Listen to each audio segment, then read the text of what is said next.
I ran across a fellow who is very acquainted with the woods and would like to acquaint us with the woods because, as he put it, the more you know about what's going on in nature around you, probably the more you'll understand yourself. And let me tell you, they make an excellent cobbler.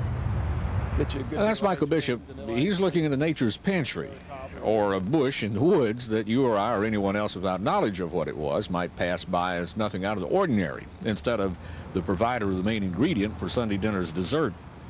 Michael's always loved the woods. He attributes it to his grandmother, who lived out in the country and took him on long walks and told him about the things they saw. She used to take me through the woods, telling me stories about each plant and how her mother used it to cure this particular ailment or that particular ailment, or how they ate wild huckleberries on the way to school back in Madison County. And it so touched me that it really sparked an interest in wild foods, because the older the plant gets, the more you get that yellow tinge in there.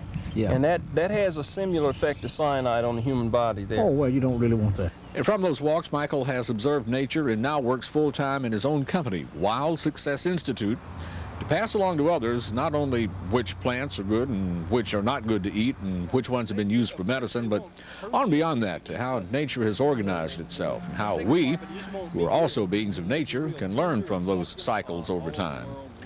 Michael says organizations will function better if they realize they're staffed with people, and people are natural things, not like a piece of office equipment. A machine works the same way today. It requires the same things today as it does 10 years from now. It doesn't change. The parts are the same today if they're working correctly as they are 10 years from now.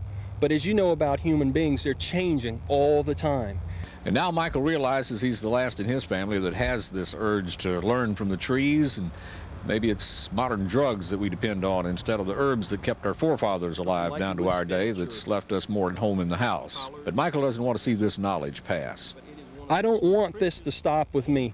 This knowledge has so enriched my life. It's made me understand not only nature better, but also how people are more prolific and what makes people thrive. So this summer, as we pick out a nearby nature trail, and they're all over our state parks and national forests here in Mississippi, remember where we are.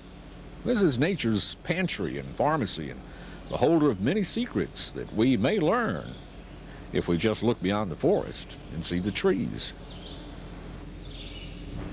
He says if you're wondering about the ticks and the snakes and things like that, if you'll just go places that are inviting to humans, most of the time those places are not inviting to the pests out in the woods. Interesting. Wow. So I tend to stay in the parking lot. I know about those huckleberries too. Yeah, oh yeah, good stuff. Okay. Thanks a lot.